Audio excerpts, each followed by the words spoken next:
На прошлых уроках мы с вами говорили о том, как распознавать объекты по цвету. Но что если я хочу распознавать не красные, не синие, не зеленые объекты, а именно я хочу распознавать, например, восьмиугольники, или, например, круглые объекты, ну или более того, какие-нибудь, например, наоборот, квадратные. Тогда распознавание по цвету мне не подойдет, потому что самый главный признак здесь далеко не цвет. Всем привет, это Beyond Curriculum, с вами Даниил, и сегодня я вам расскажу о том, как распознавать объекты и отслеживать их по форме. Цели данного урока в целом практически такие же, как и цели прошлого урока. Это интеграция функций рисования, порогов, ползунков, контуров, билатеральной фильтрации в распознавании и отслеживании объектов по признаку формы. Также создание программы, которая отслеживает объекты по форме, и практика работы с видеопотоком, потому что в целом большинство компьютерного зрения на самом деле всегда будет работать с видеопотоком. Это, скажем так, обработка уже имеющегося видеофайла, или это обработка, скажем так, прямого видеопотока с веб-камеры, потому что на самой фотографии не так необходимо распознавать какие-то отдельные объекты и именно отслеживать их. Итак, что нужно знать и уметь? В первую очередь, пожалуй, все то же самое, что мы до этого и знали и умели, это Python 3, это NumPy, но самое главное здесь это уметь выводить видеопоток на экран, уметь создавать ползунки, уметь рисовать прямоугольники и выводить текст. Также находить контуры и применять билатеральную фильтрацию. Итак, начнем мы именно с программы, которую мы писали для этого, то есть самый, так сказать, чистый лист для видеопотока. Просто программа, которая выводит видеопоток на экран. То есть если я запущу, то с моей вебки сейчас будет транслироваться видеопоток, то есть конкретно я. Пожалуй, ничего больше здесь вы и не увидите. И начнем как раз таки с чистого листа, с чистого полотна писать наш код. Что нам нужно в первую очередь? Нам здесь, чисто по теории, необходимо будет переводить изображение в черно-белый цвет. Нам здесь необходимо будет находить контуры посредством Canny Contours. И после этого нам необходимо будет применять операцию Delete для того, чтобы у нас сами белые контуры стали чуть шире. И потом на основании этого мы будем, скажем так, отрисовывать сами контуры на предметах и находить, сколько у них здесь будет, скажем так, граней или сколько у них здесь будет углов. Это чисто по теории, как оно будет работать. То есть, в первую очередь, нам необходимо сейчас перевести все, что мы имеем, в серый цвет, и затем уже применить Canny, скажем так, Canny Contours. Итак, давайте наложим в первую очередь, переведем наше изображение в серый цвет. То есть, для этого мы создадим Gray равно cv2.cvtcolor. Далее здесь пропишем Frame, здесь пропишем cv2. .color, нижнее подчеркивание, bgr to gray. bgr to gray. Итак, далее, что нам необходимо? Плюс ко всему, нам необходимо применить своего рода сглаживание на наши объекты, чтобы у нас, скажем так, лучше работали контуры, чтобы было меньше фантомных контуров, ну и при этом, чтобы все было более-менее равномерно. Я даже попробую применить сглаживание не на gray, а на frame, то есть на изначальный кадр. Пусть у нас frame будет равен фрейму также, frame равно frame, точнее frame равно cv2.bilateral filter. Далее здесь у нас будет frame, далее указываем по умолчанию 9, 75, 75. Если вы затрудняетесь с тем, что такое 9, 75, 75, то я рекомендую пройти наш урок по сглаживанию и морфологическим преобразованиям, где я все подробно объясняю, что такое фильтрация, что такое морфологическое преобразование и что такое сглаживание, для чего оно нужно и каким оно бывает. Билатеральную фильтрацию я использую здесь в отличие от гауссовой, потому что она сохраняет сами границы вокруг предметов. Это очень важно в распознавании. Я за кадром делал сравнение между билатеральной и гауссовской фильтрацией, и результаты были в сторону билатеральной, но, скажем так, чуть позже я покажу тоже, почему билатеральная все-таки лучше, хоть она и нагружает компьютер сильнее, чем гауссова. Итак, после этого мне необходимо найти контуры, но здесь вот какое дело. Если вы помните в распознавании по цвету, то мы вручную выстраивали все диапазоны для того, чтобы подобрать более-менее, скажем так, эффективный диапазон. Давайте сделаем здесь то же самое. Давайте создадим два трекбара. Оба трекбара будут работать для Canny Contours, то есть это первый порог и второй порог. Так, давайте их назовем. cv2.create trackbar.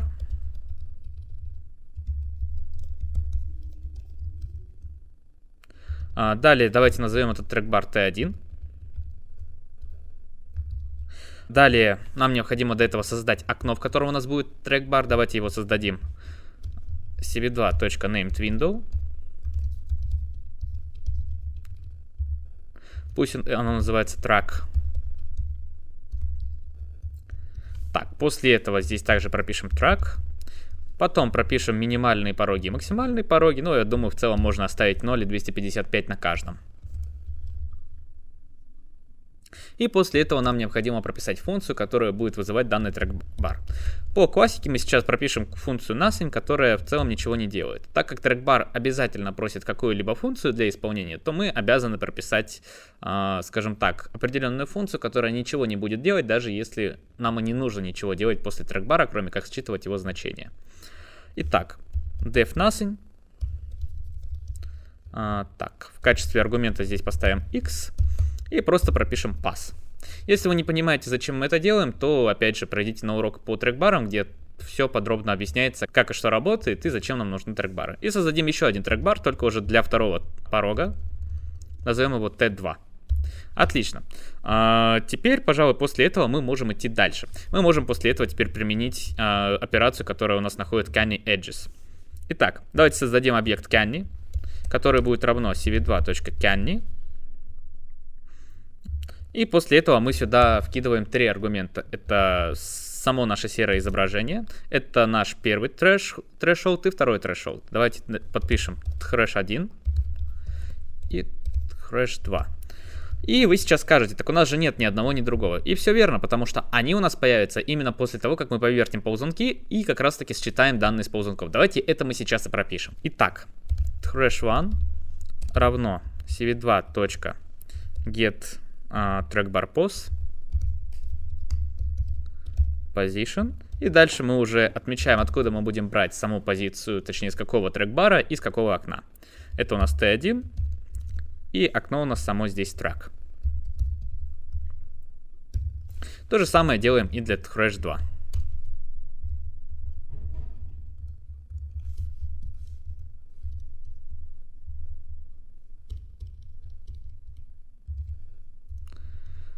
Меняем 1 на 2.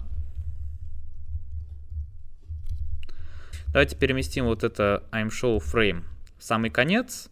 И давайте в целом посмотрим, что у нас получается, чтобы увидеть хоть какой-то промежуточный результат. Давайте создадим, сделаем cv2 ImShow.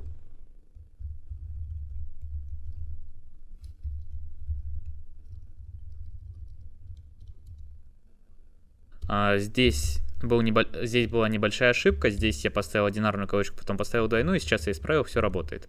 Итак, создадим три окна. Одно для Gray.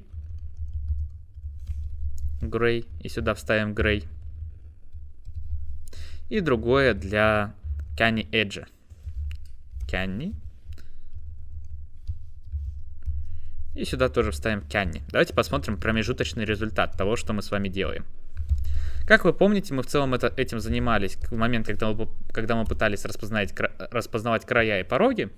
И да, результат есть, и результат очень даже хороший. Кстати, заметьте, несмотря на то, что мое лицо сглажено, здесь прям отчетливо видны, так сказать, границы моего лица, границы моей рубашки, границы моего микрофона, что очень радует. Ну и давайте теперь возьмем наше окошко поближе с трекбарами.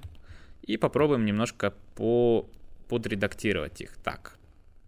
И как видите, да, работает все очень даже замечательно. То есть, настраивая диапазоны, я могу, скажем так, увеличивать или уменьшать количество контуров, которые у нас здесь обнаружаются. Давайте попробуем взять какой-то определенный предмет и посмотреть, так ли хорошо видны контуры на нем. Ну, и как мы видим, да. Контуры видны очень даже неплохо. То же самое здесь. Go viral. Давайте посмотрим, как у нас работает вот это сердечко. Тоже более-менее определяется. Прямоугольник не так хорошо, но мы с этим еще справимся. И давайте возьмем черную окружность. Вот она определяется просто замечательно. И я сейчас объясню почему. Если вы помните, то у нас обнаружение контура в целом происходит на основе контраста. То есть мы смотрим там, где у нас есть контраст, значит это два разных предмета, значит мы можем с ними как-либо работать. В целом именно поэтому вообще такое распознавание будет работать на контрасте, именно не как в случае с распознаванием по цвету, которое будет работать везде. Именно распознавание по форме лучше всего будет работать тогда, когда у нас объекты контрастные, то есть не так, что они примерно однотонные или примерно, скажем так, одинаково освещены, или там примерно одинаковой яркости, потому что в целом контуры находятся именно по контрасту. Но мы сейчас увидели то, что в целом, когда мы пытаемся найти контуры, точнее, когда мы пытаемся именно вот эти эджи вывести на экран, они у нас не самые точные, плюс они довольно тонкие, что создаст нам определенную проблему. Давайте мы их сделаем чуть побольше. Вспомним морфологические трансформации, там у нас есть замечательная функция delete, которая увеличивает, скажем так, пространство белых точек на всем полотне. Давайте мы ее и будем использовать. То есть давайте создадим объект deal, который будет равен cv2.delete. Далее в качестве аргументов мы пропишем canny, то есть то, что мы собираемся именно, к чему мы собираемся делать именно delete. И далее укажем kernel и укажем, что итерация у нас одна, равно 1. Но kernel у нас сам по себе не прописан, поэтому сейчас я его также за пределами цикла while пропишу. Kernel у нас по классике равен np.once, и это пусть будет ядро 5 на 5. Не 5 на 55, а просто 5 на 5. И после этого давайте теперь посмотрим, какой результат мы получили. Давайте уберем gray, давайте сделаем это все deal, и сюда тоже проставим deal. То есть dilation. И вот что-то уже из этого выходит. Давайте теперь настроим немножко диапазоны, чтобы мы, скажем так, лучше видели разницу. Так, в первую очередь выкручиваем диапазон на максимум, первый диапазон, а второй диапазон уже, скажем так, меняем. И мы видим то, что здесь контуры, во-первых, стали сами по себе получше, а во-вторых, ну, расширились, и за счет этого уже у нас лучше могут распознаваться объекты. То есть, опять же, синий на моем фоне не так хорошо распознается, хотя можно просто на самом деле чуть уменьшить диапазон, и вот тогда будет хорошо. Давайте посмотрим на черный. Вот черный распознавался у нас просто отлично. Да, даже, скажем так, самым широким диапазоном черный распознается просто великолепно. То же самое, давайте возьмем кубик. Кубик распознается тоже прекрасно. И это очень радует на самом деле. И если вы собираетесь делать распознавание по форме, еще раз напомню, сделайте свои предметы максимально контрастными, в отличие от среды, в которой они находятся. То есть, если везде светло, предметы должны быть прям темными. Если, наоборот, темно, предметы должны, наверное, светиться или должны быть как-то подсвечены. Иначе работать все будет плохо. Именно вот это распознавание по форме, оно очень сильно зависит от освещения и от контрастности. Но давайте продолжим. Нам теперь необходимо найти контуры, которые мы использовали и в распознавании по цвету тоже. И в целом мы очень хорошо знаем, как это делать. То есть, что мы делаем для этого? Будем использовать функцию cv2.findContours, которая у нас возвращает два объекта. Это, во-первых, сами контуры, а во-вторых, иерархию этих контуров. Поэтому пропишем contours h равно cv2.findContours.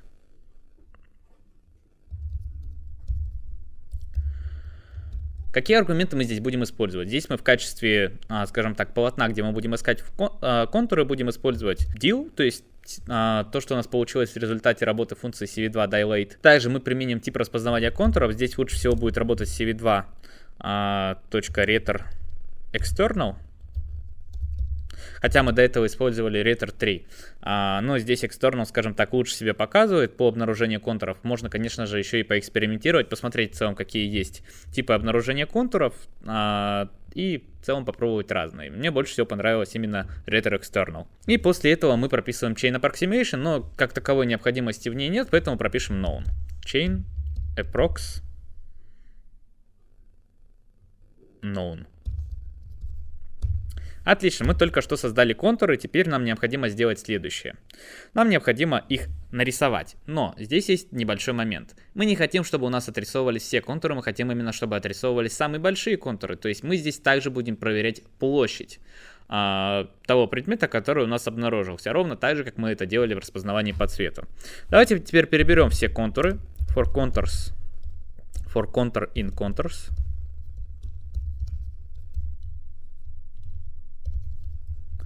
Делаем следующее. Нам необходимо в первую очередь получить, скажем так, площадь нашего контура.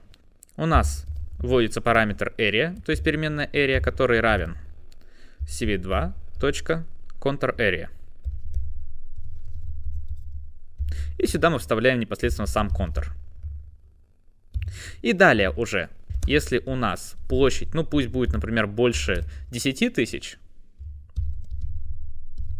То есть это значение можно менять, но путем, скажем так, проб и ошибок я выявил то, что 10 тысяч это более-менее оптимальное число. Можно, конечно, поставить побольше, можно, конечно, поставить поменьше, в зависимости от того, какой размер в целом у вашего предмета. Если area у нас больше 1000, то тогда мы нарисуем просто контур на этом предмете. cv2. Draw contours. Мы будем рисовать на самом, скажем так, изначальном изображении фрейм. Далее мы будем рисовать отдельный контур, если он, то есть больше 10 тысяч, потому что в целом нам нет необходимости рисовать все контуры, потому что будет просто много шума. Ставим здесь аргумент -1. Далее мы здесь выбираем сам по себе цвет, который мы хотим сделать. Так, цвет у нас пусть будет, ну, например, 128, 128, и пусть будет здесь 0. Давайте даже сделаем 200-200.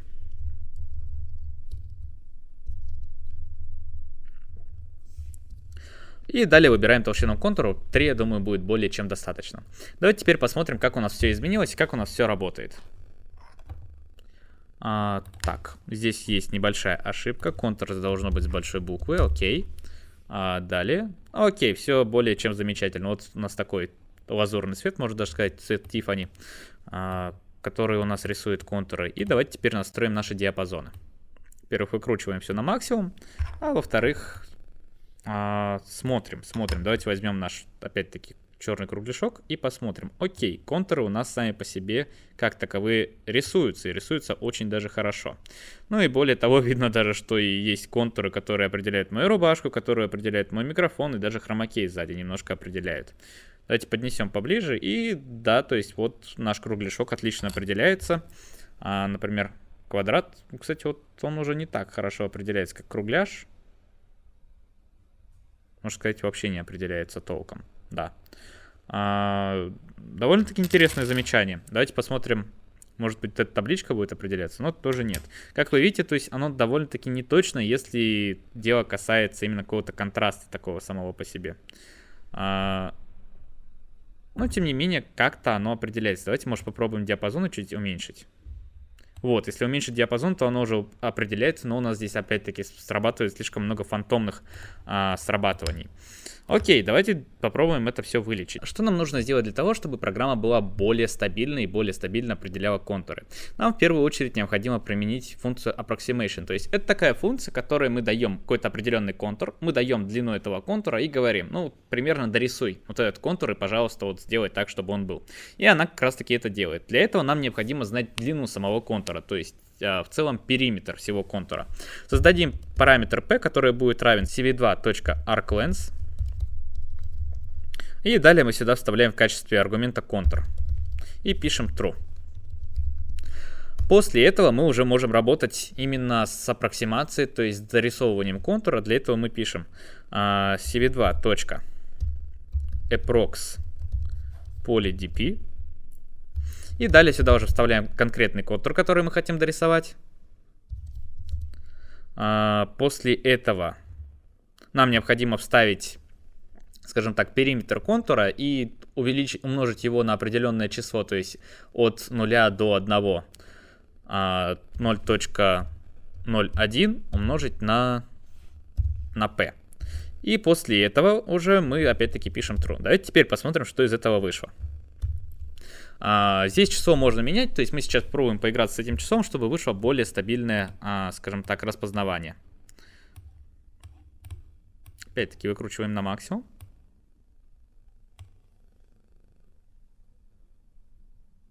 И уже, как вы видите, лучше. То есть у меня меньше фантомных срабатываний. В всяком случае, вот здесь. То есть мою рубашку уже оно не так хорошо распознает, но в то же время распознает хорошо кругляшок.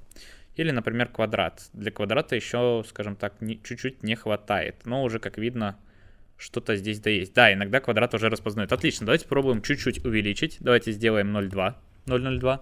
То есть 0,02. Попробуем плясать от этого. Так, опять же передвинем наше окошко на максимум. И теперь здесь.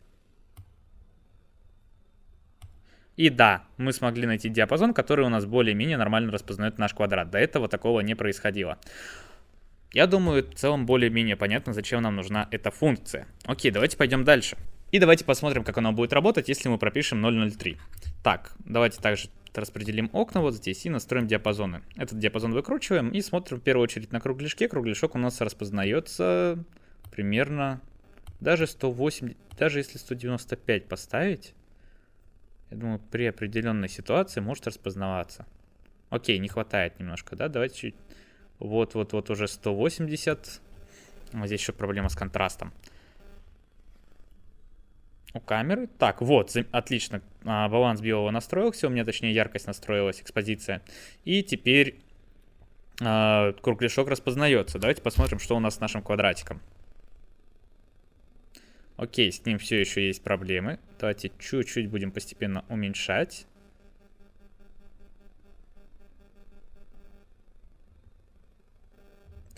Вот уже что-то есть.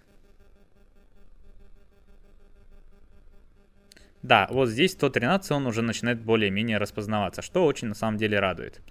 Как вы видите, до этого у нас, по-моему, при 65 только начинало распознаваться, сейчас уже заметно лучше. Ну и здесь еще есть, наверное, проблема в том, что я держу его пальцами, из-за чего, то есть вот здесь остается на пальцах тень, из-за чего оно плохо распознается. Вполне возможно. Вот сейчас просто работает отлично. Хорошо, давайте продолжим дальше. Нам теперь после того, как мы распознали наш объект, необходимо нарисовать вокруг него, то есть квадратик ровно такой же, какой мы делали и при распознавании по цвету. Но перед этим нам необходимо получить количество вершин, которые у нас будут. То есть непосредственно, которые у нас есть в нашем предмете. Количество вершин как раз таки выдает вот этот результат этой функции cv2.approx_polydp. Давайте просто сдадим определенную переменную, пусть она будет равна нам. И это будет в целом количество вершин, которые у нас есть. Давайте просто даже выведем это все на экран. Print нам. И посмотрим, что мы имеем. Как вы видите, у нас просто здесь идет массив из массивов,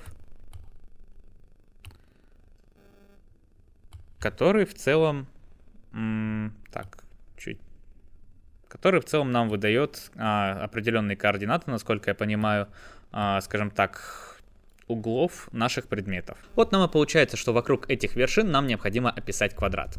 Далее нам необходимо получить координаты, то есть начальные координаты и длину и ширину квадратика или прямоугольника, которым мы опишем непосредственно всю нашу фигуру.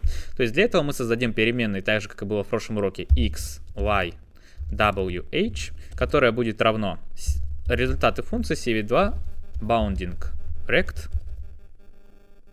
И сюда мы вставим как раз таки наши вершины. Вершины наших, так сказать, углов фигуры. И после этого нам уже теперь необходимо нарисовать непосредственно сам квадратик на той фигуре, которую мы распознали. cv2.rectangle. И после этого используем frame. Далее здесь указываем x, y, x plus w и y plus h.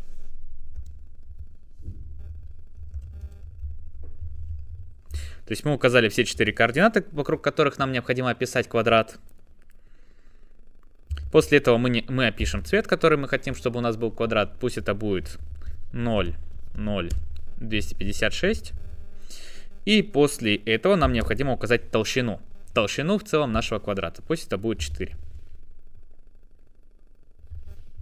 И, пожалуй, можно сказать, что это последний момент, который нам необходим здесь. Сейчас вы видите то, что у нас здесь один большой красный квадрат, так и должно быть. Давайте теперь попробуем настроить диапазоны. Так. В целом, как можно видеть, у нас здесь распознается микрофон и я, то есть моя рубашка, и это окей. Давайте теперь возьмем кругляшок, поднесем его. И, как видно, худо-бедно, но распознавание работает. И вы можете, конечно, сказать, а как мне сделать его стабильнее? Я отвечу, чтобы оно было стабильнее, вам необходимо, чтобы все эти фигуры были на белом фоне. Как я до этого снял видео, которое как раз таки, где я записываю все вот эти фигуры, которые я здесь показывал в камеру, чисто на белом столе. Давайте посмотрим, как работает непосредственно на этом видео. 1.mp4.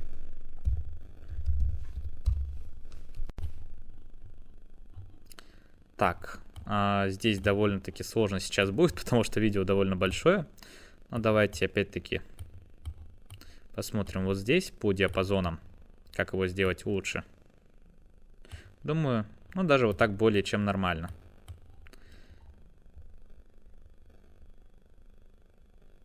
И можно видеть то, что в целом фигуры определяются, но мне не хватает определенной яркости. Но сами по себе фигуры определяются, и у нас есть какой-никакой bounding rectangle. Да, я думаю, даже можно сделать следующим образом. Можно попробовать здесь умножить не на 0,3, а на 0,2. А вдруг это даст все-таки какую-то разницу, потому что мы видим то, что коробочки у нас дорисовываются слишком большими, что опять-таки показывает, что он видит контуры намного дальше, чем они есть. И здесь можно наблюдать то, что какая-никакая форма, то есть она распознается. Например, квадратик у нас, параллелепипед, распознается, шестиугольник у нас, точнее восьмиугольник тоже до этого распознавался.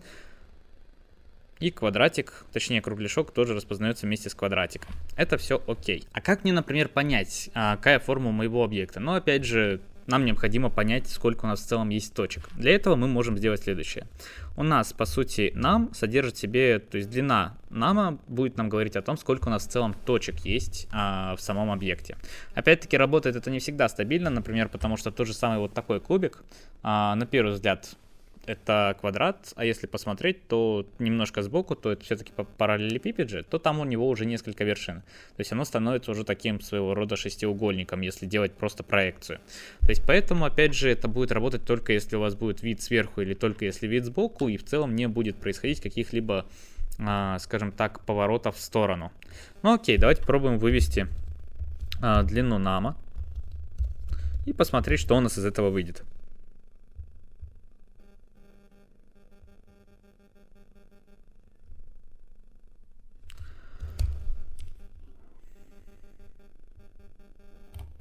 Так, давайте опять-таки поработаем с диапазонами. Вот так будет более чем достаточно. И посмотрим на сам shell. То есть, как вы можете видеть, здесь он распознает 4, 7, 6, 8 угольные объекты. То есть, например, вот здесь сейчас он распознает сколько? Вот здесь сейчас окружность у него это 8. А вот этот квадрат у него 5 или 6. 6. То есть, как я говорил до этого, то, что если проекция идет, то это, по сути, уже будет шестиугольник, а не четырехугольник.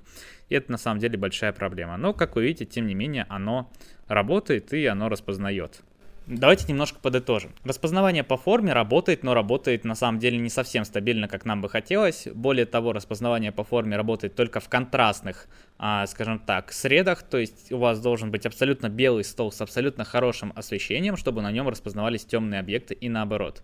Стол должен быть очень темным, а объекты должны быть очень светлыми, чтобы на нем все хорошо распознавалось. В этом на самом деле и есть минус распознавания объектов по форме. Что же мы можем сделать? Пожалуй, мы ничего не можем с этим сделать, нам просто остается жить дальше и использовать более лучшие алгоритмы, которые позволят нам распознавать объекты. Хорошая новость в том, что на данном этапе курс по OpenCV закончен, на данном этапе, скажем так, мы переходим к нейронным сетям, и там мы уже сможем распознавать те объекты, которые мы хотим.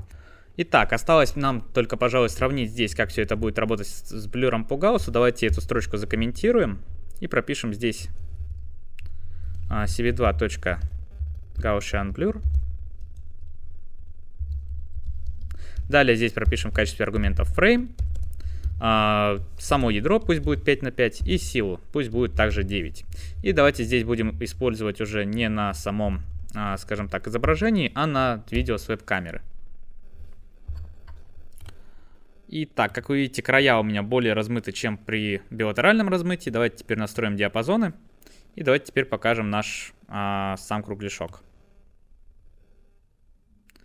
И как вы видите, то есть распознавание у него происходит намного хуже, отчасти, наверное, потому что в целом такое размытие у нас немножко портит сами края, из-за чего работает все чуть хуже, из-за чего края сами по себе размываются. Ну а на этом, пожалуй, у меня все. Мы только что закончили с вами курс по OpenCV. Это была последняя 10-я серия. Если вы хотите получить немного практики, то обязательно приходите в американские уголки, где вы получите и 3D принтер, и компьютер, и плату Arduino, где вы сможете совместить знания со всех наших курсов для того, чтобы построить своего робота. Также не забывайте переходить в нашу школу, выполнять домашние задания и рекомендовать эти курсы друзьям. Всем всего хорошего, до скорых встреч!